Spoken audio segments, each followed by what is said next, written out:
of that which is empty as empty, one familiarizes oneself with it. It is not the case that things, which are actually not empty, are simply regarded as empty, with the thought that nirvana will be attained by meditating on emptiness. One who holds this view does not understand the emptiness of the person and aggregates but thinks of them as truly existent. Tathagatists say one will not reach nirvana by means of wrong views, misconceiving the fundamental nature of existence. The teacher said, all phenomena are empty in that they do not exist inherently. No matter which of the three states of nirvana one enters, one must become learned in the meaning of emptiness. It is like a novice monk sent to fetch a prohibited drink at night. A novice's teacher insisted he fetch a prohibited drink at night.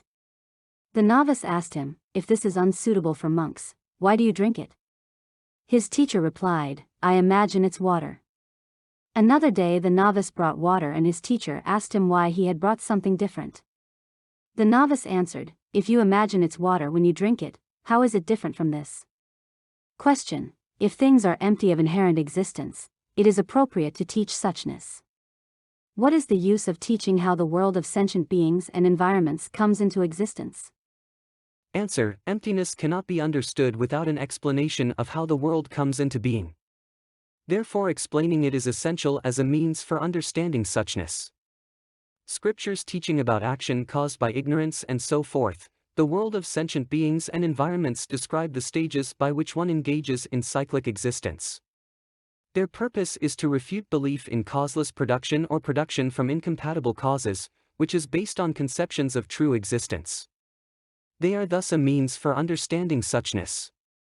Those scriptures elucidating the ultimate, the emptiness of inherent existence of phenomena, describe the stages by which one disengages from cyclic existence. It is like the following analogy: when entering a deep narrow passage, any equipment one has must be discarded, since it is useless. Similarly, the wise abandon futile involvement in worldly existence. Objection: if all things are empty, there are many unwanted consequences, since by denying the existence of objects, actions and agents, even liberation will not exist. Answer: you who fear emptiness may be frightened by thinking, what is the use of striving for liberation, since things do not exist if they are empty of inherent existence? But if actions existed ultimately, it would not be possible for anyone to prevent cyclic existence by understanding the teaching of emptiness, since actions and agents are not feasible in a context of inherent existence. Thinking the aggregates are truly existent is like thinking a mirage is water. Thinking the thesis of emptiness which stops cyclic existence is supreme and others are wrong, you may be strongly attached to your own position and antagonistic to others. You will not approach the liberation of nirvana until you discard this strong attachment to your own thesis, emptiness, and your dislike for and antagonism toward others' theses. Peace can never be attained through conduct based on the idea that both adopting and discarding are truly existent. It is like the following analogy: a certain ascetic was told by the exalted Sanghasena to hold laypersons' vows. When he saw Brahmins, he felt the urge to kill them. Some days later he said, Venerable One, I now hold laypersons' vows because when I see a Brahmin I feel like killing him. Assertion: we cannot attain the perfect happiness of nirvana, because it is extremely difficult to do so, but we enter cyclic existence because it is easy to acquire without effort. Answer: understanding about not doing actions, whether they are virtuous or non-virtuous activities, brings about nirvana. Worldly existence is brought about by doing various virtuous and non-virtuous actions. Thus, by giving up the performance of all actions, nirvana is easy to attain without complication. On the other hand, the pleasures of cyclic existence are not easy to gain. Therefore it is unreasonable for the wise to give up striving for nirvana, which is attained without the need for tiring exertion, and instead strive for cyclic existence, which is acquired through all kinds of tiring exertion. It is like the following analogy: there are many factors through which immunity to sickness can be acquired, but if one does not want that, one will not seek them. Question: if not doing any actions at all in a context of ultimate existence brings about nirvana, why are impermanence, suffering and so forth taught in this treatise? Answer: it is done to produce aversion to the cycle of birth and death. so that one will attain nirvana free from all the activities of cyclic existence. How could anyone who has no aversion to cyclic existence take an interest in liberation, which is the pacification of the suffering it entails? If one isn't suffering from thirst, one will not feel a strong urge to drink in order to relieve the discomfort. It is like the following analogy: though one's home may contain little of worth, one cannot completely give up attachment to it. Similarly, it is difficult for those of limited intelligence completely to leave worldly existence behind because they are bound by attachment, like someone about to be killed who has not stopped craving things and wants a drink.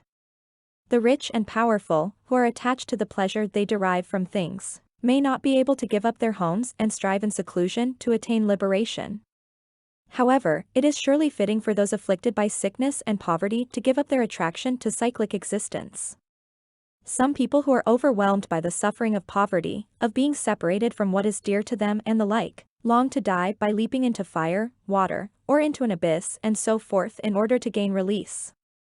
In exactly the same way, by gaining certainty concerning the suffering of cyclic existence and abandoning attachment to the self, they could quickly attain the happiness of liberation, but entirely due to their extreme confusion about what to adopt and discard, they will not reach the excellent state of nirvana.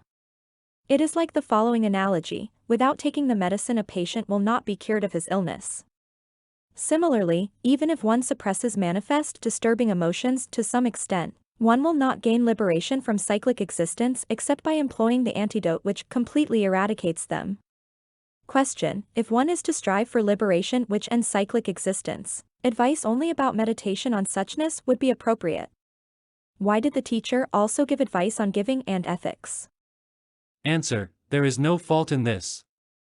One must lead others gradually, distinguishing between those of least, intermediate and best ability.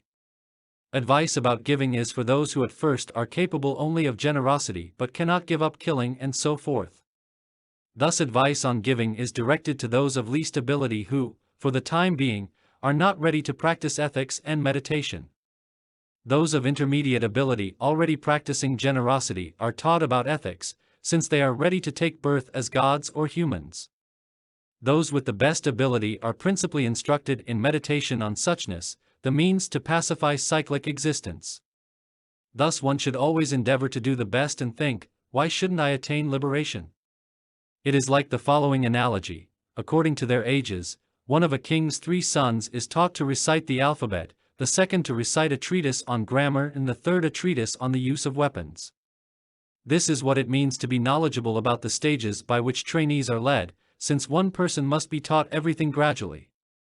If reality is explained to someone as yet unready for such an explanation, that person will deny actions and agents, thinking there is no difference between virtue and ill deeds, and will go to bad rebirths.